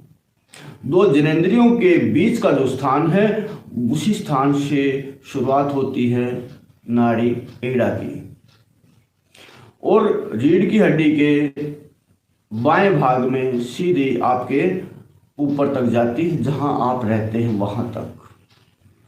आपके आधे शरीर में रोम रोम में आपको लगे कि हाँ शीतलता है, कुछ आनंद है, आपको आज तो लगेगा कि दर्द है, लेकिन निरंतर अभ्यास के बाद आपको लगेगा कि हाँ मेरी रोम रोम पुलकित है, आनंदित है। एड़ा नाड़ी चलती है, 2 जननेंद्रियों के बीच में स्थान है, उसको कहते हैं मूलाधार। मूलाधार से वो नाड़ी चलती है और रीढ़ की हड्डी के बाएं भाग से सीधे जहां आप रहते हैं आ गया। अब आप अनुभव करें कि आपके बाएं नाक से अगर वायु निकलती है पूरी, तो आप मान लीजिए कि ये नाड़ी आपकी चालित है, ये वायु की नाड़ी है। आप धीरे से शांत हो जाएं, छोड़ दें अपने हाथ को, और जो भी देख सकता है आज आप देख सकते हैं, उसके बाद तो आपको आंखें बंद करके ही सुनते रहना है और आंखें बंद करके ही चलना है। अंधा आदमी को सब पता होता है, वो भीतर की मन की आंखों से देखता है और करता भी है, उसके पास अच्छी गुणवत्ता होती है। अपने दाएं पैर को सीधा कर ले, बिल्कुल सहजता से, शरीर की शिकायत ना हो, किसी की भी शिकायत ना हो, दर्द रोग और दोष आप सहज दें। जब एक कोई भी काम करता है, बच्चा दुखी होता है, उसकी माँ कहती कोई बात नहीं, ठीक हो जाए, धीरे धीरे आदत पड़ जाएगी, धीरे धीरे आदत पड़ जाएगी। अब दायां पैर लंबा हो, बायां दाएं पैर की जांग में हो, कमर सीधी हो, आप देख सकते हैं। अब आप फिर दोनों हाथों से अपने दाएं पैर को आप पकड़ के खींच सकते हैं। आपके जहां तीसरा नेत्र है, दोनों बाहों के बीच में, आपके माथे के बीच में जहां महादेव जी का तीसरा नेत्र, वहां पे आपको हलचल नजर आएगी। वो चीज खुलनी शुरू हो जाएगी, आपको पता लगेगा नाड़ी कहाँ थी, एड़ा कहाँ थी, पिंगला। आप चाहेंगे रास्ते जैसे बनता है, आप जिस रास्ते से शुरू में चलते हैं, एक एक पाँव की लीक होगी, 2-2 पाँव की लीक होंगी, दोबारा चलेंगे फिर 4-4 पाँव की लीक होगी, धीरे धीरे आपको लगेगा हाँ ये तो रास्ता बन गया, पगडंडी बन गई, और आप चाहेंगे तो चौड़ा भी हो जाएगा। तो उसी प्रकार अभ्यास के द्वारा ही आप, लेकिन निरंतरता हो, लगन भी हो, जरूरी है। आप देख सकते हैं, आपकी मर्जी है, आप जुड़े ना जुड़े, आपका कर्म करना है तो आप लगन तो लगानी होगी, खुद को तो तजना होगा। तो ये क्रिया है। आधा शरीर आपका दायां भाग, आधा शरीर आपका बीचों बीच का दायां भाग, उस शरीर में आपकी ऊर्जा आपको लगती है, पूरे शरीर में ऊर्जा, जिसको आप दर्द कहते हो, वो भरा है नहीं, उसको दर्द नहीं कह सकते, वो पीड़ा नहीं है, वो एक ऊर्जा भरने का एक तरीका है। धीरे धीरे आपकी समझ में भी और शांति भी होगी। अब ऊर्जा आपके पाँव से ऊपर बढ़ी या नहीं बढ़ी आपको देखना है, पंपिंग जैसे होती है, धीरे धीरे आप जिस स्थान से नजरें ऊपर लेके आते रहते हैं, वो ऊर्जा आपके, वो ध्यान है, आपकी इच्छा शक्ति है, उसके द्वारा ही आप अपनी ऊर्जा, पाँव की ऊर्जा से नीचे ऊपर लेके आ सकते हैं। और जहाँ आपका ऊपर ले आए, कमर से ऊपर ले आए, उसके बाद आपने फिर चालित करनी है। रीढ़ की हड्डी के नीचे सुषुम्ना नाड़ी है, उसके दाएं भाग में नाड़ी पिंगला होती है, वो नाड़ी फिर मूलाधार से शुरू होती है। मूलाधार कहाँ है? मूलाधार है 2 जननेंद्रियों के बीच का जो स्थान, वहाँ से ही आपका शरीर, ब्रह्मांड, शक्तियाँ शुरू होती हैं। उसके ऊपर तो सारी शक्तियाँ हैं। वो नाड़ी शुरू होती है रीढ़ की हड्डी के दाईं तरफ, वो नाड़ी है, ये दाएं भाग में चलती है। एड़ा नाड़ी जो बाएं भाग में थी, अच्छी सोच और समझ को प्रदर्शित करती है, बुरी नकारात्मक निराशा की सोच को खत्म करती है। और ये नाड़ी पिंगला आपके कर्म करने की शक्ति को बढ़ाती है, आपकी हिम्मत को बढ़ाती है, जो अपने जीवन में अच्छाई, सच्चाई और प्रेम करना है, आपकी दृढ़ता को बढ़ाती है, आपके जीवन को की सच्चाई और अच्छाई को निखारती है। ये नाड़ी अगर जागृत हो जाए तो मुख्य पता कैसे चलेगा? ये नाड़ी रीढ़ की हड्डी के दाईं तरफ में चलती है, मूलाधार से शुरू होती है, और ये नाड़ी आपके बार बार प्रयास करने से ये जागती है और ऊपर आके सीधा गर्दन के माध्यम से रीढ़ की हड्डी के दाईं तरफ सीधे ऊपर आके जहाँ तीसरा नेत्र ऊपर से फिर नाक दाएं नाक से ये बाहर वायु बहती है। एक समय ऐसा आएगा आप दाएं नाक के बाहर बैठेंगे तो आपको अनुभव होगा कि हाँ, ये नाड़ी मेरी पूर्णतः चालित है। आप धीरे से सहज और शांत हो जाएं, बिल्कुल सहज हो जाएं।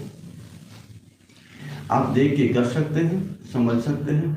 अब दोनों पांव सीधे कर लें, दोनों पांव आप सीधे कर लें, कमर आपकी सीधी हो। आपके आकाश में आपका सूर्य विराजमान है या नहीं आप देखें, सूर्य की चमक है या नहीं देखें। वो सूर्य आपका है, वो ब्रह्मांड आपका है, वो ख्याल आपका है। आप आकाश में रहें, आकाश में जो दुनिया है आपकी उसमें रहें, वो मर्जी आपकी है। बहुत शीतलता, बहुत शांति। आपका मन, आप अपने कानों पे ध्यान दें। आपकी दृष्टि पूरी है नहीं, देख पाती है नहीं, बाहर की आंखें बंद हैं, भीतर की आंखें खुली हैं। भीतर दृष्टि आपकी खुल जानी चाहिए, तभी आपको भीतर के नज़ारे अनुभव होंगे। उसी प्रकार आप अपने कानों को भीतर कर लेंगे, भीतर की घंटियों की आवाज़ सुनाई देगी।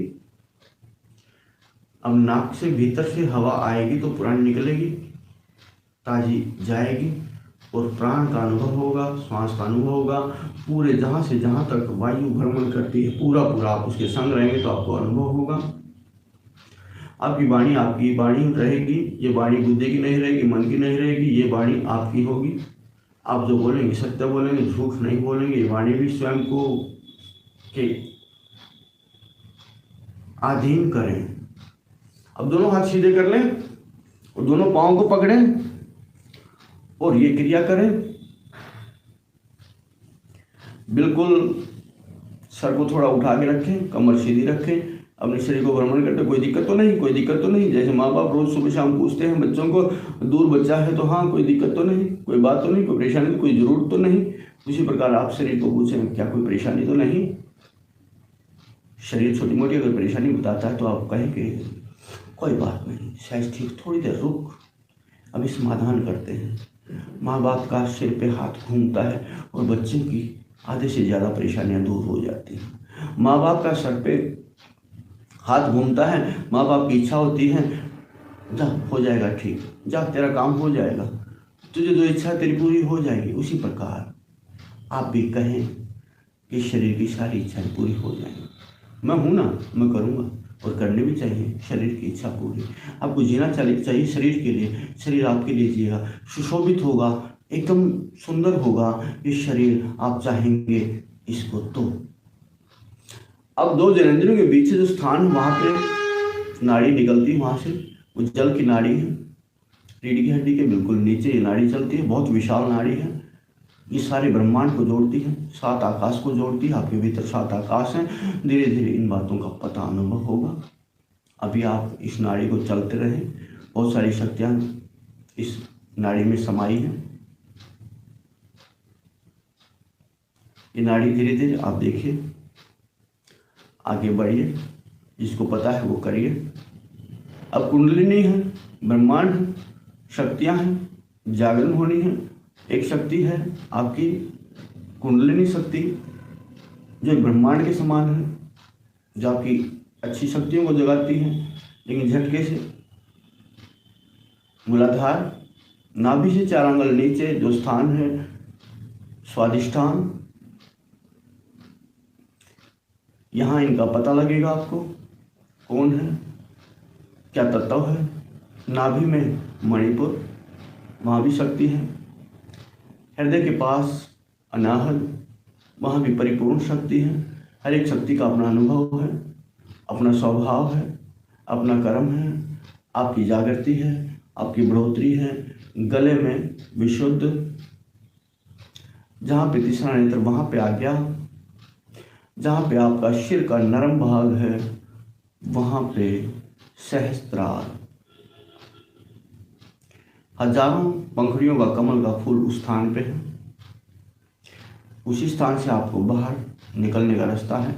अध्यात्म में जिसको 10वां द्वार कहा गया है, 10वां द्वार, आपको यहीं से बाहर निकलना है अपने आकाश में, अपने ब्रह्मांड में। यहीं से आपका भ्रमण शुरू होता है, यहीं से आपका कर्म शुरू होता है, यहीं से अपनी दुनिया में प्रवेश आपका मिलता है। आप सहज हो जाएं, शांत हो जाएं। पहली दशा में आ जाएं, बिल्कुल शांति से कमर सीधी रखें, अपनी रीढ़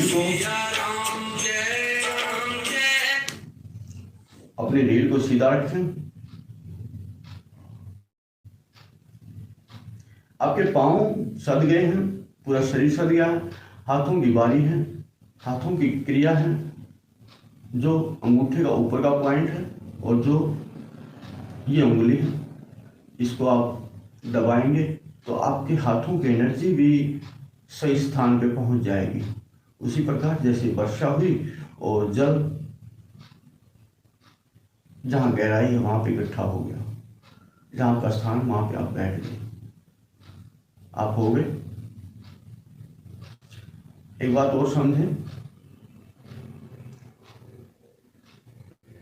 बिना दरवाजे को हाथ लगाए आप दरवाजे खोल नहीं सकते बाहर की दुनिया में, लेकिन यहाँ इस शरीर के भीतर आपकी इच्छा शक्ति से सब कार्य होंगे। एक स्थान आपके बैठने का वो आ गया है जहाँ तीसरा नेत्र है, जहाँ का सूर्य है, वहीं आपका गुरु भी है, वहीं आपका परम भी है। आप अपने हाथ की हथेली को तान लें, हाथ की हथेली को तान लें, लेकिन प्रथम आप अपने जो सिर का नरम भाग है उसको खोलें। दायां हाथ जैसे लोटे के मुंह पे हाथ घुमाते ऐसे अपने सिर के नरम पे हाथ लगाएं, स्पर्श करके, दबा के नहीं, लेकिन हथेली तान के रखें, लेकिन 7 बार। मान लीजिए जब वो खुल जाएगा, जैसे लोटे के मुंह पे हाथ घुमाते उसी प्रकार 7 बार आपने हाथ खुला, आपने वो खोल दिया दोबारा। अब आप बाएं हाथ की हथेली को तान के भूमि पे रख लें, लेकिन हथेली तनी हुई होनी चाहिए। आपका ध्यान कहाँ है ये आपको पता लगेगा। अगर आपकी हाथ की हथेली, दृष्टि नहीं लेकिन ध्यान, अनुभव, वो ध्यान अगर आपका हाथ की हथेली में लगता है, आपको पता लगता है कि वहाँ अगर शीतलता आती है, वहाँ कुछ और मिलता है, कुछ और होता है, आपके कानों की ध्वनियाँ बढ़ती हैं, घंटियों की आवाज़ आपकी बढ़ती है, तो बहुत सुंदर है, आपका ध्यान सही है। हाथ की हथेली में अगर शीतलता, कोई प्रकाश, कोई ऊर्जा आपकी बढ़ती तो बहुत अच्छी बात है। यहाँ धरती है, धरणी है, बड़ी शक्ति है, माँ है, माँ स्वरूप, तो माँ को आह्वान कीजिए। अगर आपका तीसरा नेत्र खुला है तो आकाश में महामाई का आह्वान कीजिए, अष्टभुजा का आह्वान कीजिए। अष्टभुजा माँ शेर पे सवार होके आएगी, क्योंकि जननी तो धरणी हो, शक्ति हो, चाहे जन्म देने वाली माँ हो, सब एक ही स्वरूप है, एक ही तत्व है। तो महामाई का आह्वान कीजिए। माँ अष्टभुजा आपके आकाश में आपको नजर आएगी, आकाश में ही देखते रहिए। लेकिन अगर आपकी हाथ की हथेली में कोई हलचल नहीं तो आपका ध्यान सही नहीं, हलचल होगी, आपको लगेगा बहुत सुंदर है। अब महामाई का आह्वान कीजिए। महामाई, मेरे शरीर में कोई रोग, दोष, कोई विकार है, कोई बुराई है, माँ अपने भीतर संभालें। क्योंकि इंसान क्या, सब कुछ माँ ही समाती है, धरने ही समाती है। अब धरती माँ से आह्वान करते हैं, क्योंकि अच्छाई बुराई सब कुछ माँ के भीतर ही समाया जाता है। हे माँ, मेरे भीतर की रोग, दोष, बुराई माँ अपने भीतर संभाले। हे माँ, अपनी माँ से बड़े अच्छे भाव से आह्वान करेंगे। हे महामाई, मैं आत्म साक्षात्कार करना चाहता हूँ। हे माँ, आत्म अनुभव करना चाहता हूँ। हे माँ, मुझे आपकी कृपा की आवश्यकता है। आप देखिए, अगर आपने बड़े भाव से अगर प्रार्थना की महामाई से, तो आपकी हथेली में हलचल अवश्य होगी। हथेली तान के रखें। अगर आपको लगता है आपके शीतलता है, जब तक शीतलता ना है, आप महामाई से आराधना, प्रार्थना करते रहें। बड़ी शक्ति है, मनन करते रहें, मनाते रहें। आप हाथ की हथेली को अगर शीतलता आती है तो आप समेट लें। अब इस दाएं हाथ की हथेली को तान लें, बिल्कुल सीधा रखें, तान के रखें, आपको पता लगे तनी रहे हथेली, इस प्रकार आप रखें। मुंह के सामने नहीं, दाएं कंधे के ऊपर रखें, हथेली तनी हुई हो, लेकिन आपकी दृष्टि उस आकाश में रहे, और दृष्टि आकाश में रहे वहां परम पिता हो। परम पिता भगवान विष्णु, गीता ज्ञान के अवतार भगवान विष्णु विराट स्वरूप आप देखें, अनेकों हाथ, अनेकों सिर, अनेकों मुख और ज्ञान देते हुए परम पिता को आप कहें। अगर आप कोई साक्षात्कार कर सकते हैं, अनुभव कर सकते हैं, तो फिर पिता से कहिए, हे जगत पिता, हे जगदीश, हे पालनहार, आपकी कृपा के बिना सब कुछ अधूरा है। जहाँ आपकी कृपा है वहाँ सब कुछ पूरा है। हे पिता, मेरे शरीर में अगर कोई रोग दोष, दाएं भाग में कोई रोग दोष, कोई विकार है, मुझ में कोई दोष है, हट है, 5 तत्वों में कोई कमी है, 5 भूत से मेरी नजदीकी है, तो उसको सही करें। हे परमपिता परमात्मा, हे स्वामी, हे नाथ, आप बड़े भाव में भरें और पिता की प्रतिक्रिया को भी देखें सामने। पिता की शरीर से प्रकाश आपके भीतर प्रवेश करता है नहीं, पिता के प्रकाश से आप स्नान करते हैं नहीं, पिता के भीतर से जो जल की धारा बहती है उसमें आप स्नान करते हैं नहीं। अगर आपको लग रहा आपके हाथ की हथेली में शीतलता आई है और पिता की तरफ से कोई प्रतिक्रिया आई है, तो बहुत ही सुंदर बात है। आपको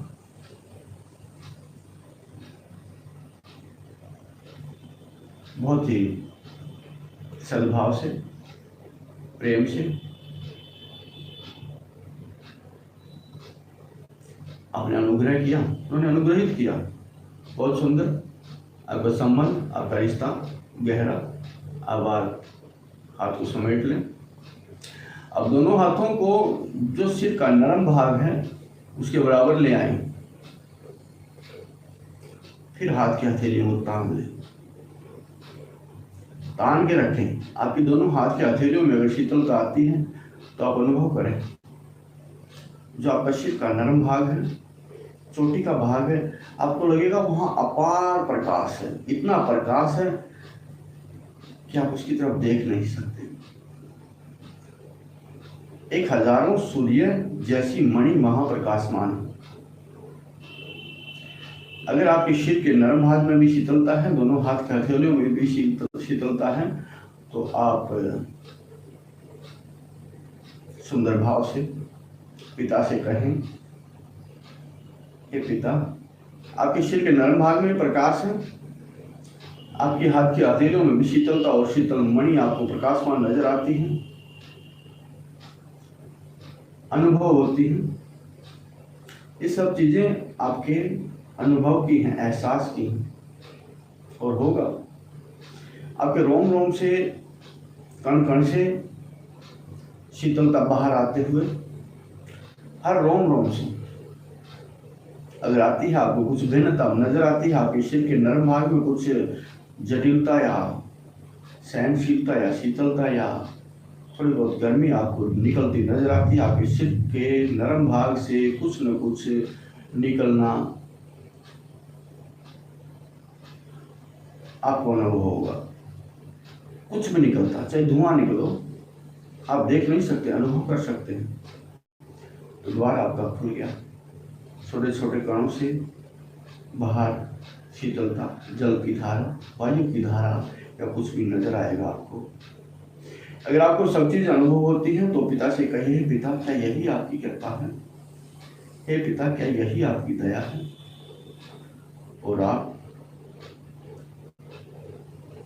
समेट सकते हैं दोनों हाथों को। ये यहाँ तक आप अपने शरीर को सहज और शांत, सुख से भर देना, आनंदित हो जाना, अपने संगी बना लेना, अपना प्रेमी बना लेना, अपना साथी बना लेना, ये आपकी क्रिया है। बड़े भाव से आप इस तन को समझें, 5 तत्वों को समझें। 5 भूत से भी आप दूरी बना सकते हैं, उनके पहलू बदल सकते हैं, बुराई को अच्छाई में बदल सकते हैं। आप स्वयं देखेंगे तो सब कुछ ठीक कर सकते हैं। आप किस दिशा में हैं आप समझें। ये दिशा अगर आपको अच्छी लगती है आप आगे बढ़ें, समझें खुद को। ये द्वार है आकाश में भ्रमण करने का, जो अपनी असली दुनिया है उसमें प्रवेश करने का। इस दुनिया में आप किरदार निभाने आए हैं, लेकिन असली दुनिया आपकी है। वहाँ आपकी ज़रूरत भी है, वहाँ आपकी सेवादारी भी है। दुनिया में रहते रहते अगर अपने घर को आपने संभाल के रखा, जान के रखा, मालिक को, पिता को, सबको, उस दुनियादारी में आप अगर आपकी भीतर की आंखें खुली हैं तो आपके पूर्वज, आपकी दिव्य आत्मा, आपकी पुण्य आत्मा, आपके सब आपको नजर आएंगे। वहाँ उनके लोग हैं, सब कहेंगे वाह सही दिशा में हो। आपकी वो बड़ी भूरी प्रशंसा करेंगे, बड़ी अच्छी प्रशंसा करेंगे। वो कहेंगे वाह, तो इस दिशा में, तो इस सोच में, वाह बड़ा अच्छा लगा। उनका मान बढ़ता हुआ आप देखेंगे। बहुत ही अच्छी बात है। अगर आपको निरंतरता करनी है तो आप रोज़ सुबह और शाम 2 समय अपने घर पे, अपने दुनिया में, अपने ब्रह्मांड में, अपने आकाश में आप भ्रमण कर सकते हैं, जा सकते हैं, पिता से रूबरू हो हैं। खुद को आप पता लगा सकते हैं, क्या कमी, क्या अच्छाई, बुराई। तो अगर आप लोगों ने जिस प्रकार बड़े ध्यान से सुना, समझा,